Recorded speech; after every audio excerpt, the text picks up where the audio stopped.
Hello friends, I am Aprati. Welcome back to our channel plants space. आज हम बात करेंगे बालसम यानी गुलमेहंदी के बारे में। कुछ दिन पहले हमने बालसम गुलमेहंदी के बारे में आपसे एक वीडियो शेयर की थी जिसमें बंदर ने प्लांट की टहनी तोड़ दी थी, लेकिन वो प्लांट से अलग नहीं हुई थी। तो उसको हमने कैसे ठीक किया, वीडियो डिस्क्रिप्शन बॉक्स में मिल जाएगी, ज़रूर चेक कीजिए। तो जब हमने इनके सीड्स ग्रो किए थे, आपसे वीडियो शेयर की थी, कुछ प्लांट्स इसमें अपने आप ग्रो हो गए हैं और कुछ हमने ग्रो किए थे। तो जैसे कि ये पिंक वैरायटी है, ये अपने आप ग्रो हो गई है हमारे गार्डन में, क्योंकि ये हमारे पास लगभग 4-5 साल पहले से है। जो सीड्स हम कलेक्ट करते हैं, उसके अलावा जो सीड्स नीचे ज़मीन में गिर जाते हैं, मिट्टी में गिर जाते हैं, सीज़न आने पर वो अपने आप से जर्मिनेट होते हैं और पौधे हमें अपने आप ही मिल जाते हैं। तो जैसे जैसे ये फ्लावर्स खिलते गए, जिस डेट को वो हमने मेंशन की हुई है। तो ये जो पिंक वैरायटी है, जो बालसम या गुलमेहंदी होता है, उसमें दो वैरायटी होती हैं। एक होते हैं गुच्छे वाले फूल, यानी कि जो थोड़े घने से होते हैं, और एक होते हैं सिंगल पेटल वाले फ्लावर्स। तो ये जो है, ये गुच्छे वाले हैं, तो देखने में ये कुछ कुछ ऐसे लगते हैं जैसे पिंक रोज़ हो। तो ये गुच्छे वाली जो वैरायटी है, ये मुझे बहुत पसंद है पर्सनली।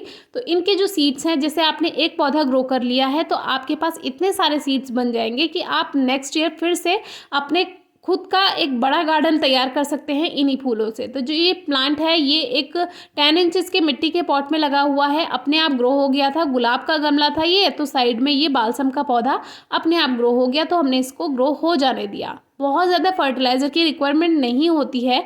अगर मिट्टी में थोड़ा ड्राइनेस है या फर्टिलाइज़र की कमी है, फिर तो इसमें दूर दूर फ्लावर्स आते हैं या जगह नहीं मिल पाती है जब प्लांट को रूट्स फैलाने के लिए, तो दूर दूर और कम फ्लावर्स आते हैं। लेकिन अगर मिट्टी में न्यूट्रिएंट्स हैं, चाहे आपने उसमें फर्टिलाइज़र मिलाया है चाहे नहीं मिलाया है, लेकिन अगर मिट्टी अच्छी है तो बिना खाद के भी ये प्लांट आपको फ्लावर्स देगा। जैसे कि आप देख सकते हैं, ये जो प्लांट्स हैं, हमने केवल एक बार के पॉटिंग मिक्स में तैयार किए थे। ये जो रेड वाला है, गुच्छे वाला, इसको हमने सीड से ग्रो किया था और आपसे शेयर भी किया था, इनको ट्रांसप्लांट करना भी बताया था।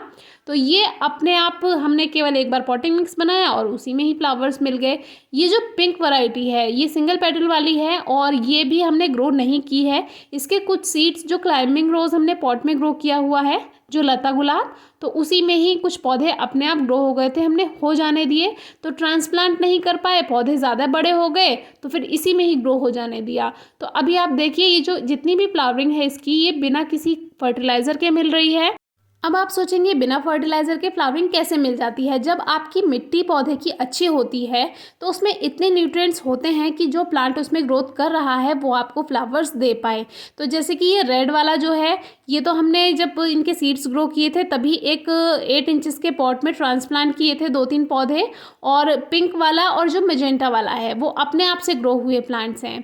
अब एक ये प्लांट है, ये हमने 6 इंचेस के थर्मोपॉट में कुछ पौधे शिफ्ट किए थे रेनी सीजन में, और सॉइल में ओवर मॉइस्चर की वजह से वो ख़राब भी होने लगे थे। तो उसको हमने थोड़ा सा बारिश से बचा कर रख दिया था, क्योंकि बालसम को सॉइल में ओवर मॉइस्चर बिल्कुल पसंद नहीं होता है, क्योंकि इसका जो स्टेम होता है उसमें ऑलरेडी वाटर होता है। जो टहनी है या स्टेम है, तना है, उसमें पानी होता है, इसीलिए बालसम को ज़्यादा पानी पसंद नहीं है। तो बारिश में ख़राब हो रहे थे, तो हमने इसको साइड में रख दिया था थोड़ा बारिश से बचा कर।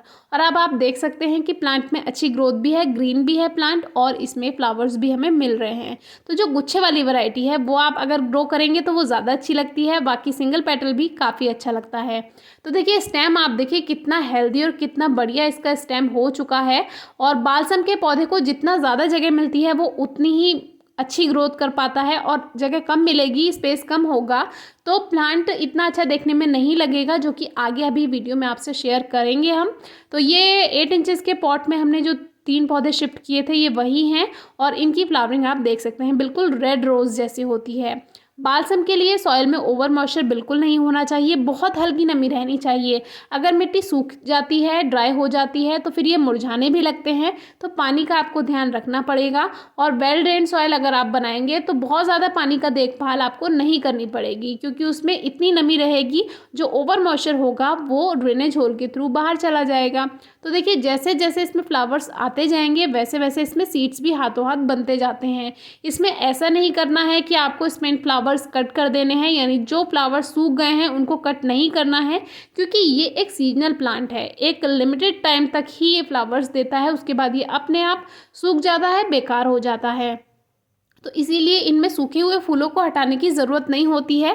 फ्लावर्स खिलते जाएंगे, कलियां आती जाएंगी और उसमें सीड्स बनते जाएंगे हाथों हाथ। और फिर जैसे जैसे वो येलो होने लगे, जो सीड पॉड है हल्का सा येलो जब हो जाएगा तो उसको कलेक्ट करना ज़रूरी होगा उनमें से सीड्स को, नहीं तो वो नीचे जो सीड पॉड है वो खुल जाएगा और सीड्स सारे नीचे गिर जाएंगे, जो कि वीडियो में आगे आपसे शेयर करेंगे। वैसे आपको डिस्क्रिप्शन बॉक्स में रिलेटेड वीडियोज़ मिल जाएंगी, तो एक बार डिस्क्रिप्शन बॉक्स आप ज़रूर चेक किया कीजिए।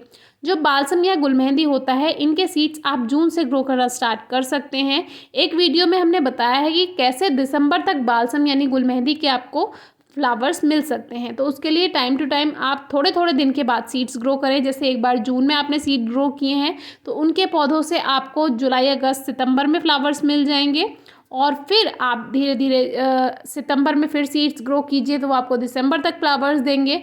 तो ये देखिए, ये हमारे दो तरह के प्लांट्स हैं। और ये जो फर्स्ट वाला प्लांट है ये थोड़ा कुपोषण का शिकार है और इनकी पत्तियां देखकर आप पहचान सकते हैं कि इसमें हल्का सा येलोनेस है, यानी पीलापन है।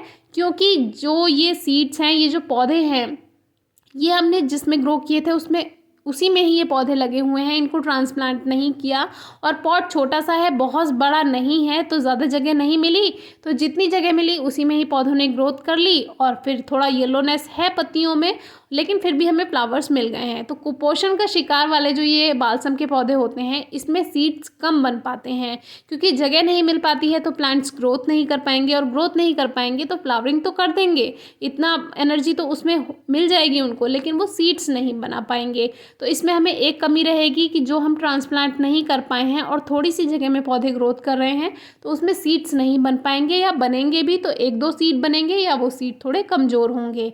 तो बस यही थोड़ी सी कमी रहती है। और जो इसके साइड वाला अभी आपने प्लांट देखा, उसकी पत्तियां ग्रीन है, डार्क ग्रीन है, और उसके फ्लावर्स भी अच्छे हैं और उसमें हेल्दी सीड्स भी बनेंगे, जो सीड पॉड होंगे वो हेल्दी बनेंगे।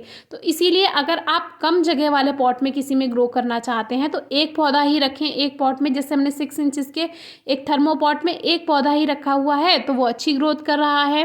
लेकिन ये जो प्लांट्स है, 2-3 पौधे जो हैं एक टूटे हुए छोटे से गमले में लगे हुए हैं, तो उसमें इतनी ज़्यादा जगह नहीं है, तो प्लांट्स भी अच्छी ग्रोथ नहीं कर पा रहे हैं, लेकिन फ्लावर्स फिर भी हमें मिल गए हैं। बालसम का पौधा अच्छी ग्रोथ करे और अच्छी फ्लावरिंग भी मिलती रहे, उसके लिए आपको सनलाइट यानी डायरेक्ट जो सनलाइट है, धूप का बहुत ज़्यादा ध्यान रखना होगा। कम से कम 3 घंटे की धूप अगर प्लांट को मिलेगी तो प्लांट अच्छी ग्रोथ करेगा और ज़्यादा फ्लावर्स दे पाएगा। क्योंकि जितनी अच्छी ग्रोथ होगी उतनी ज़्यादा कलियां बनेंगी, और उतनी ज़्यादा कलियां बनेंगी उतनी ही ज़्यादा फ्लावर्स आएंगे और उतना ही हेल्दी सीड पॉट बनेगा। तो इसमें थोड़ा सा ग्रास होपर जो कि टिड्डे होते हैं उनका अटैक हो जाता है कभी कभी, तो इसीलिए पत्तियों पर थोड़ा सा कट आपको दिखाई देगा क्योंकि ज़्यादा ध्यान हम नहीं दे पा रहे हैं। तो ये बालसम यानी गुलमेहंदी के जो प्लांट्स हैं, ये क्लाइंबिंग रोज़ यानी लता गुलाब के पॉट में लगे हुए हैं। तो अभी जो है इसमें फर्टिलाइज़र ऐड करने की बारी आई है, क्योंकि अब फरवरी मार्च में जाकर ये हमें फ्लावर्स देगा जो क्लाइंबिंग रोज़ है। लेकिन ये सीजनल प्लांट्स हैं तो ये थोड़े टाइम में अपने आप ही ख़त्म हो जाएंगे, तो इससे हमारे मेन प्लांट को कोई फ़र्क नहीं पड़ेगा। तो ये वो टूटा हुआ पॉट है जिसमें कम जगह है, देखिए कितनी कम जगह है और फिर भी प्लांट्स इसमें ग्रोथ कर पा रहे हैं। तो यही वो पॉट है जिसमें कम जगह में जो प्लांट हैं वो थोड़ा कुपोषण का शिकार हो गए हैं, लेकिन फिर भी फ्लावर्स हमें मिल रहे हैं। तो ये पेटल्स झड़ती रहती हैं और अब इसमें सीड्स बनने लगे हैं, सीड पॉट बनने लगे हैं। तो इस तरह से ये हमारे कुछ प्लांट्स थे बालसम के। अब जो हमारा पिंक हमने बालसम आपसे शेयर किया था उसमें सीड्स बनने लगे हैं। इस तरह का सीड पॉड होता है। कभी भी ग्रीन यानी हरे सीड पॉड को आप कलेक्ट ना करें। इस तरह से इसके जो सीड होंगे वो सफ़ेद होंगे जो कि कच्चे होते हैं, और जब आप इनको ग्रो करेंगे तो ये जर्मिनेट नहीं होंगे। जो ये सफ़ेद सीड हैं थोड़े टाइम बाद ये ब्राउन हो जाते हैं रखे रखे, लेकिन जब आप इनको ग्रो करेंगे तो ये जर्मिनेट नहीं होंगे। इसीलिए कोशिश कीजिए कि जो पूरी तरह से पीला हो चुका, इस तरह का जो हल्का सा येलोनेस जिसमें आ जाती है सीड पॉड में, उसी को ही कलेक्ट करें। और इसकी पहचान ये होती है जैसे ही आप इसको टच करेंगे ये एकदम से खुल जाता है, जो पूरी तरह से पक जाता है। तो इसके बारे में आपको डिस्क्रिप्शन बॉक्स में एक अलग से वीडियो मिल जाएगी जिसमें हमने पूरा डिटेल में शेयर किया हुआ है कि कैसे आपको सीड्स इनके कलेक्ट करने हैं। तो जो ब्राउन सीड्स हैं, जब ये ब्राउन हो जाते हैं तभी इसका पहचान होती है कि ये अच्छी तरह से तैयार हो चुके हैं, और जब आप इनको ग्रो करेंगे तब ये 100% जर्मिनेट हो जाएंगे। और ये जो वाइट वाले हैं ये जर्मिनेट नहीं होते हैं, या अगर 1-2% चांसेस होते हैं जो ये जर्मिनेट हो जाएं। एक प्लांट हमने ये टूटा हुआ जो ठीक किया था, देखिए इस पे सीड्स भी बनने लगे हैं। ये इसकी पहचान है कि जो हमने आपसे शेयर किया था तरीका वो बिल्कुल ठीक था। तो वो वीडियो आपको डिस्क्रिप्शन बॉक्स में मिल जाएगी, वो आप ज़रूर चेक कीजिए। और अभी भी आप सीड्स ग्रो कर सकते हैं, उसकी फ्लावरिंग आपको दिसंबर तक मिलेगी। अगर कोई क्वेरी है तो ज़रूर पूछिए। Thank you.